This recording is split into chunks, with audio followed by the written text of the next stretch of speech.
নিজেদের হোম গ্রাউন্ডে অর্থাৎ লখনৌয়ের একানা স্টেডিয়ামে চেন্নাইকে হারিয়ে দিল লখনৌ এবং ফাইনালি তারা আবার জয়ের ট্র্যাকে ফিরল।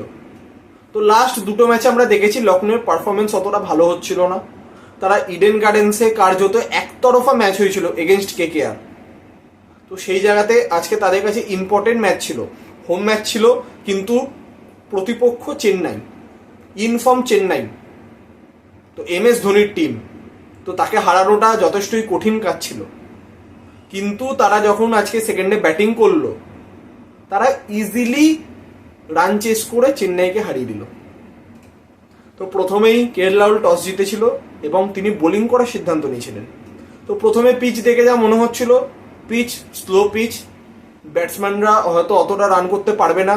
তো এই পিচে 150ও যদি হয় সেটাও খুব একটা ভালো টোটাল, 150 160। কিন্তু সেই জায়গাতে চেন্নাই প্রথমে ব্যাটিং করে 176 করে 6 উইকেট হারিয়ে। তো তাদের এই রান তোলার মূলে ছিল 4 জন ব্যাটসম্যান, ওপেনার রাহানে, তারপর জাদেজা তার হাফ সেঞ্চুরি, তারপর মঈন আলী তার একটা 30 রানের ইনিংস, এবং লাস্টে MS ধোনি। তো তাকে কেন বিশ্বের সেরা ফিনিশার বলা হয় তিনি আজকে আবার প্রমাণ করলেন। তিনি 9 বলে 28 রান করেছেন, স্ট্রাইক রেট 300-র ওপরে, 3টি 4 2টি 6, এবং সব থেকে যেটা, উইকেটের পেছনে তাকে 6 মারতে কবে দর্শকরা দেখেছিল তারাও তো জানে না, হয়তো ধোনি নিজেও জানে লাস্ট কবে মেরেছিল, হয়তো মারেইনি তার কেরিয়ারে। আজকে তিনি মারলেন মহসিন খানের বলে, উইকেটের পেছন দিকে 6। তো লখনৌয়ের সমর্থকরা তারা পুরো এনজয় করলো। তো তাদের মধ্যেকার একটা ইচ্ছে ছিল MS ধোনির ব্যাটিং তারা দেখবে, এবং অবশ্যই তারা চেয়েছিল যে তাদের হোম টিম জিতবে। তো দুটোই হয়েছে, তো দর্শকরা খুবই খুশি।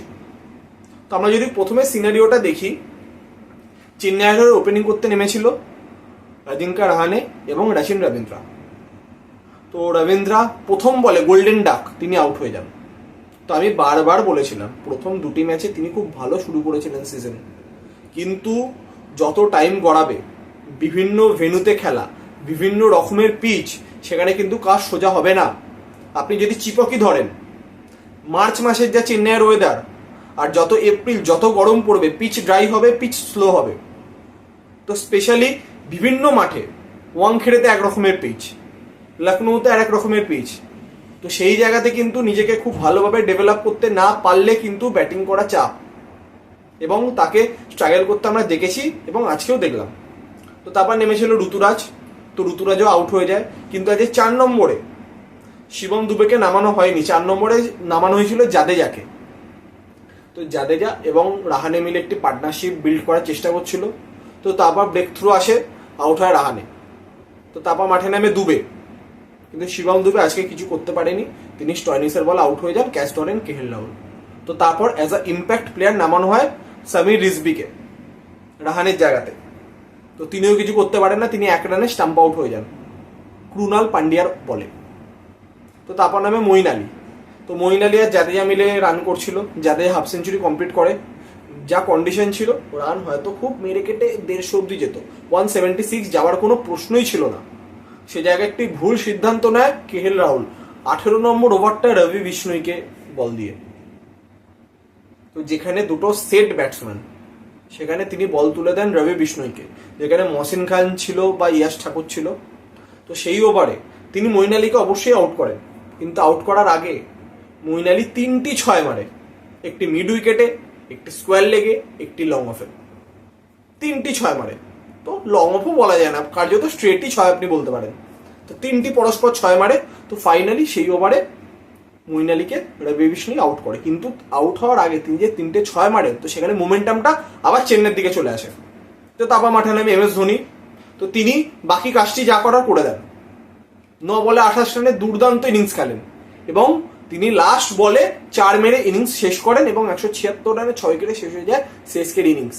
আমরা যদি দেখি তাদের ওই ডিটেলসে কে কত রান করেছে, রাহানে 24 বলে 36, রাচিন রবীন্দ্র 1 বলে 0, মহসিন খানে বলে তিনি বোল্ড হয়েছিলেন, গায়কোয়াড় 13 বলে 17, জাদেজা 40 বলে 57 নট আউট, শিবম দুবে 8 বলে 3, রিজভি 5 বলে 1, মঈন আলী 20 বলে 30 এবং ধোনি 9 বলে 28। তো এইভাবে শেষ হয়ে যায় চেন্নাইয়ের ব্যাটিং, এবং অবশ্যই জাদেজাকে যে 4 নম্বরে নামানো হয়েছিল, তাকে নামানো হয়েছিল এই ভেবে যে পিচ হয়তো কিছুটা স্লো, সেখানে দায়িত্ব নিয়ে একজনকে খেলতে হবে, আর তার একটা লেফট হ্যান্ডেড ব্যাটসম্যানকে প্রেফার করেছিল। তো জাদেজা নিজের কাজটি করেছিলেন, তিনি 40 বলে 57 রানে নট আউট ছিলেন। এবার অনেকে বলবে যে পরে যেভাবে লখনৌ ব্যাটিং করেছে সেভাবে দেখে হয়তো বলে, অনেকে দর্শকরা বলবে যে আরেকটু তিনি অ্যাগ্রেসিভলি ব্যাটিং করতে পারতো, কিন্তু সেই সিচুয়েশন বুঝে তিনি ঠিকঠাকই করেছেন। তো 176 ডিফেন্ডেবল টোটাল। চেনের বোলিং লাইন আপ আজকে দাঁড়াতে পারেনি, সেটা আলাদা বিষয়। তো লখনৌ ব্যাটিং করতে নামে, তারা 2 উইকেট হারিয়ে 19 ওভারে রান তুলে দেয়। তাদের সব থেকে গুরুত্বপূর্ণ ওপেনিং পার্টনারশিপ 125-এর বেশি, তো সেখানেই তারা ম্যাচ পকেটে। কেএল রাহুল করে 82 এবং 60+ স্কোর করে কুইন্টন ডিকক, তো এখানেই তারা ম্যাচকে পকেটে নিয়ে নিয়েছিল। তো তাদের যে 2 উইকেট পড়েছে, কুইন্টন ডিকক এবং কেএল রাহুল 2 উইকেটে নিয়েছেন, একটি মুস্তাফিজুর, একটি পাথিরানা। তো ফার্স্ট ব্রেক থ্রু আনে, কুইন্টন ডিকককে আউট করে মুস্তাফিজুর, ক্যাচ ধরে এম এস ধোনি, এবং সেকেন্ড আউট হয় কেএল রাহুল। ব্যাকওয়ার্ড পয়েন্টে দুর্ধর্ষ একটি ক্যাচ নেয় জাদেজা। এই 2 উইকেট পড়ে, আর কোনো উইকেট পড়েনি। স্টয়নিস এবং নিকোলাস পুরান দুজনে নট আউট ছিল। তো কুইন্টন ডিকক 43 বলে 54 রানে আউট হয়, 53 বলে 82 রানে আউট হয় কেএল রাহুল, 12 বলে 23-এ নট আউট থাকে নিকোলাস পুরান, এবং 7 বলে 8 রানে নট আউট থাকে মার্কাস স্টয়নিস। তো ইজিলি 6 বল বাকি থাকতে 8 উইকেটে লখনৌ ম্যাচটি জিতে নিল। এখানে হয়তো পরের দিকে পিচ কিছুটা তার রূপ বদলেছিল, কিন্তু যেভাবে কেএল রাহুল ব্যাটিং করেছে ডিকককে সাথে নিয়ে, আমরা এই সিজনে প্রথম 3 ম্যাচের বা 4 ম্যাচে কেএল রাহুল আর তার পরের কেএল রাহুল টোটালি ডিফারেন্ট। তার স্ট্রাইক রেটে অনেক চেঞ্জ এসছে, তিনি দায়িত্ব সহকারে খেলছেন। তো ওয়ার্ল্ড কাপ ইয়ারের জন্য কিন্তু অবশ্য খুবই গুরুত্বপূর্ণ। তো ওয়ার্ল্ড কাপ ইয়ারে T20 ওয়ার্ল্ড কাপ সামনে, তো সিলেক্টরদের কাছে কিন্তু এটাও একটা অপশন যে কেএল রাহুলকেও খেলানো যেতে পারে, এবং অ্যাজ আ ওপেনিংও খেলানো যেতে পারে। রোহিত এর সাথে কেএল রাহুল ওপেনিং করতে পারে, তাহলে 1 ডাউন বিরাট, তারপর সূর্যকুমার, তারপর যদি দুবেকে খেলায় তাহলে মিডিল অর্ডারে উইকেট কিপার খেলাতে হবে, সেই ঝামেলাটা থাকবে না। এবং কি হবে সে তো সেই সমস্ত বিষয় আমরা আগামী দিনে জানতেই পারবো। তো কেএল রাহুলের পয়েন্ট অফ ভিউ থেকে ম্যাচ জয়টা নিজের জন্য, দলের জন্য খুবই গুরুত্বপূর্ণ ছিল। তো লখনৌ চাইবে এই ফর্মটাকেও নেক্সট ম্যাচে ধরে রাখতে। এবং চেন্নাই, তাদের বোলিং ফিল্ডিং কোনোটাই আজকে ঠিক হয়নি। এইরকমভাবে ফিল্ডিং মিস আমরা চেন্নাইয়ের কাছে দেখিনি আজকে যা তারা করেছে। তো তারা চাইবে নিজের বোলিং ফিল্ডিংকে ইমপ্রুভ করতে। ব্যাটিংয়ের ক্ষেত্রে অবশ্যই ঋতুরাজের নিজের ফর্ম বলুন বা রচিন রবীন্দ্রার ফর্ম অবশ্যই তাদের চিন্তা রাখবে। মিডল ওভার্সে দুবে প্রতি ম্যাচে রান করে আজকে করেনি, ওকে ঠিক আছে, কোনো অসুবিধা নেই, কিন্তু এই দুজনের ফর্মটা খুবই গুরুত্বপূর্ণ। এবং লাস্টে এম এস ধোনি যেভাবে ফিনিশ করেছে, মুগ্ধ হয়ে যাওয়ার মতো ইনিংস, এবং রানিং বিটুইন দ্য উইকেটস। কেউ বলবে না যে তার বয়স 42। তো তার দলের জন্য এক একটি রানের জন্য তার যে কমিটমেন্ট, স্যালুট করার মতো। তো রোহিত শর্মা রিসেন্টলি একটি প্রেস কনফারেন্সে বলেছে যে এম এস ধোনিকে তো কনভিন্স করা পসিবল নয়, কিন্তু দীনেশ কার্তিককে চেষ্টা করে কনভিন্স করা যেতে পারে ওয়ার্ল্ড কাপের জন্য। তো দর্শকরা তো অবশ্যই চাইবে যদি এম এস ধোনিকে কনভিন্স করানো যায়, কারণ তিনি যা ফর্মে রয়েছেন। তো জোকসা পার্ট হয়তো সম্ভবত হবেই না এই বিষয়টি। এম এস ধোনি রিটায়ার করে গেছে, তিনি আর ভারতের জার্সি হয়ে পরে আর মাঠে নামবে না, কিন্তু তার সম্ভবত এটি লাস্ট সিজন। তিনি যেভাবে খেলছেন তো দর্শকরা তো মুগ্ধ। তো এখান থেকে চেন্নাই চাইবে, ধোনির ফর্ম রয়েছে, ব্যাটসম্যানরা মোটামুটি ফর্মে রয়েছে, 2-1 ব্যাটসম্যান ছাড়া টপ অর্ডারে ঋতুরাজ নিজে ফর্মে নেই, রচিন রবীন্দ্র ফর্মে নেই। তো এই ভুল ত্রুটিগুলোকে শুধরে এবং বোলিংয়ে ইমপ্রুভ করে নেক্সট ম্যাচে দারুণভাবে কামব্যাক করতে। তো এই ছিল আজকের ম্যাচের আপডেট। তো আগামীকাল দিল্লি ক্যাপিটালস আবার ফিরছে তাদের অরিজিনাল হোম গ্রাউন্ডে, অর্থাৎ দিল্লির অরুণ জেটলি স্টেডিয়ামে। সেখানে কালকে তারা মুখোমুখি হচ্ছে হায়দ্রাবাদের এগেনস্টে।